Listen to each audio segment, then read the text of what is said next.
Hola, buenas tardes. Soy Mara Antonino, profesora ayudante doctora en la Universidad de Deusto.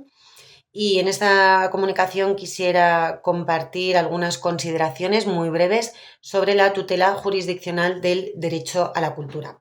Pero antes de nada quisiera felicitar a los promotores de esta iniciativa y a los organizadores de este congreso y especialmente a la Fundación Gaveiras por aceptar mi comunicación. Me voy a centrar en la tutela jurisdiccional del derecho a la cultura, porque a diferencia de lo que ocurre con el derecho de la cultura, que se concreta en ámbitos como pueden ser el del derecho laboral o el derecho administrativo o el derecho civil, el derecho a la cultura, que es este derecho constitucional formulado de manera ambigua, abstracta, es complicado muchas veces bajarlo a tierra, ¿no? Y para eso seguramente lo mejor sea atender a cómo los tribunales están protegiendo algunas de las conductas que caen bajo este derecho. Para ello me voy a referir muy brevemente a algunas jurisdicciones, me voy a referir al Sistema de Protección Universal de los Derechos Humanos, haré también una breve alusión al Tribunal Europeo de Derechos Humanos y por último mencionaré cuál es la protección del derecho a la cultura en la Constitución española, especialmente en las últimas sentencias o pronunciamientos del Tribunal Constitucional. Pues con el derecho a la cultura ocurre algo paradójico, que es que si hay un instrumento jurídico que ha reconocido de manera rotunda este derecho, es la Carta Universal de los Derechos Humanos, y lo ha hecho en sus tres instrumentos, tanto la Declaración Universal como el Pacto Internacional de Derechos Civiles y Políticos, como el PIDESC, reconocen el derecho a la cultura y lo hacen con formulaciones distintas. De estas tres formulaciones, la más paradigmática es la que recoge el PIDESC, que recoge el derecho a participar en la vida cultural. Esta formulación es más universalista que la de, por ejemplo, el Pacto de Derechos Civiles, que reconocía el derecho de las minorías culturales a su identidad cultural. Pero, como digo, el PIDESC, aprobado posteriormente, recoge el derecho de una manera más general y con una titularidad más amplia y con vocación universalista. Y sin embargo, a pesar de ello y a pesar de lo valiosos que son algunos de los instrumentos de las Naciones Unidas, como las observaciones, que nos han permitido concretar, profundizar, abundar más en qué es esto del derecho a la cultura, sin embargo, como digo, en lo que se refiere a los mecanismos de supervisión, el derecho a la cultura no ha experimentado un gran desarrollo, la verdad, todo lo contrario. De hecho, el mecanismo de supervisión que contempla el PIDESC, las comunicaciones individuales, que son este mecanismo más similar a la función jurisdiccional de un tribunal, no ha habido prácticamente demandas ni alegaciones de vulneraciones del derecho a participar en la vida cultural. Solo en dos ocasiones se ha alegado la vulneración de este derecho y no se ha estimado esta vulneración, por lo que no parece una vía muy prometedora de tutela del derecho a la cultura. Y añadiría yo que tampoco hace falta, porque me parece que la aportación principal del sistema universal es más bien servir como estándar para que los países puedan llevar a cabo una regulación más detallada, más homogénea, para que el derecho a la cultura termine de tomar cuerpo, unidad de sentido, ¿no? Y se vaya estableciendo un consenso de mínimos sobre cómo debe ser protegido este derecho. En segundo lugar, me iba a referir al Sistema de Protección Regional de los Derechos Humanos Europeo. Y lo primero que debería comentarse es que el Convenio de San José no reconoce un derecho a la cultura. ¿Cómo la ha protegido entonces el Tribunal Europeo de Derechos Humanos? Bueno, pues con una técnica muy común en el tribunal, que es por su conexión con los otros derechos. El tribunal lo ha conectado con algunos derechos a los que denominan culturales, como pueden ser la libertad de expresión. También lo ha hecho subsumiendo partes, algunas conductas del derecho a la cultura han sido subsumidas en el artículo 8, el derecho, la protección de la vida familiar.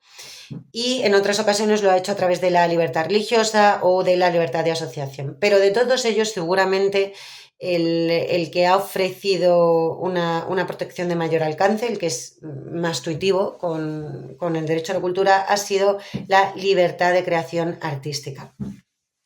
Hay una sentencia muy expresiva en este sentido, Akdas contra Turquía, y en esta ocasión una editora y traductora turca demandaba a su país porque la había condenado, habían prohibido una traducción que había llevado a cabo de las 11.000 vergas de Apollinaire. El Tribunal Europeo estimó la vulneración del derecho a la libertad de expresión, pero lo interesante aquí es la ratio decidendi que utiliza el tribunal. ¿Y por qué? Porque el tribunal, en los casos en los que a la libertad de expresión, cuando esta es artística y no política, se le opone la moral del país, la protección de los sentimientos religiosos, etc., el tribunal concede un alto margen al país de apreciación. ¿Qué es lo que ocurre en este caso para que en vez de aplicar ese margen de apreciación al país, restrinja el margen de apreciación y declare la vulneración del derecho a la libertad de expresión de esta traductora y de los editores de la obra? Pues la razón, la ratio decidendi, que determina el sentido del fallo, es que la obra es considerada patrimonio europeo literario. Un patrimonio europeo y que no puede ser, del que no se puede privar a los ciudadanos turcos, a los ciudadanos de Turquía. Y por tanto, en este caso, la fuerza de la decisión no se apoya tanto en el derecho individual de la editora, sino que se apoya más bien en el carácter de patrimonio, en el valor cultural europeo que tiene esta obra. Este es un ejemplo de una forma de proteger el derecho, el acceso a la cultura, pero también otras manifestaciones de la participación en la vida cultural a través de la conexión de los derechos. De todas formas, el Tribunal Europeo tiene colgado en la página web un informe de protección de los derechos culturales donde desgrana bastante bien cómo a través de otros derechos del convenio termina protegiendo la participación en la vida cultural.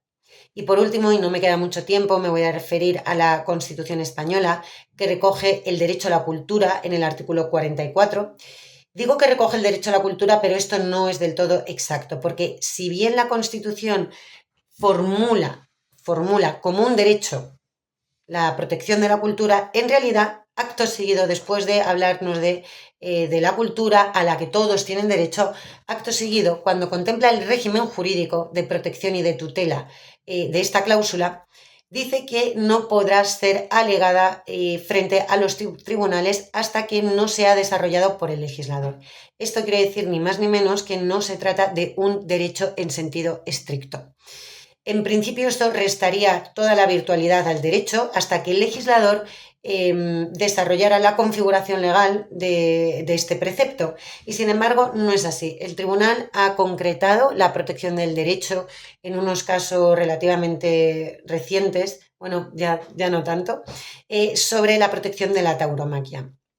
La tauromaquia es una actividad que forma parte del patrimonio histórico y del patrimonio cultural de España y es así reconocido en una ley, pero algunas comunidades autónomas han restringido lo que es la actividad de la tauromaquia, o bien prohibiéndola, como en el caso de Cataluña, o bien como en el caso de Baleares, regulando tanto sus notas, que al final la práctica de la tauromaquia, tal y como estaba definida en la ley balear, no se parecía a lo que se puede considerar como el toreo. Es decir, que no representaba una imagen recognoscible de lo que es el toreo.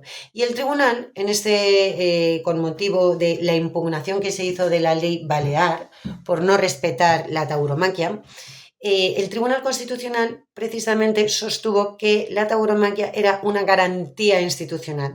Esta idea de garantía institucional es una categoría dogmática muy similar a la del derecho fundamental. No puedo entrar ahora en apreciaciones de carácter dogmático, pero sí me sirve para decir que de alguna manera, y sin que la Constitución lo contemple de manera directa, el Constitucional ha concedido a esta manifestación cultural vía la protección del derecho a la cultura el carácter de garantía institucional, dándole más apoyatura y cobijando este derecho del artículo 44, aportando, como digo, una tutela que en un principio no estaba contemplada. En conclusión, y aunque esto ha sido muy breve, lo que quiero señalar es que no se deriva de la inexistencia del derecho a la cultura la desprotección de este derecho, puesto que no es en absoluto extraño ya a estas alturas que los tribunales lleven a cabo una protección por la vía indirecta del derecho. Y con esto terminaría y muchas gracias.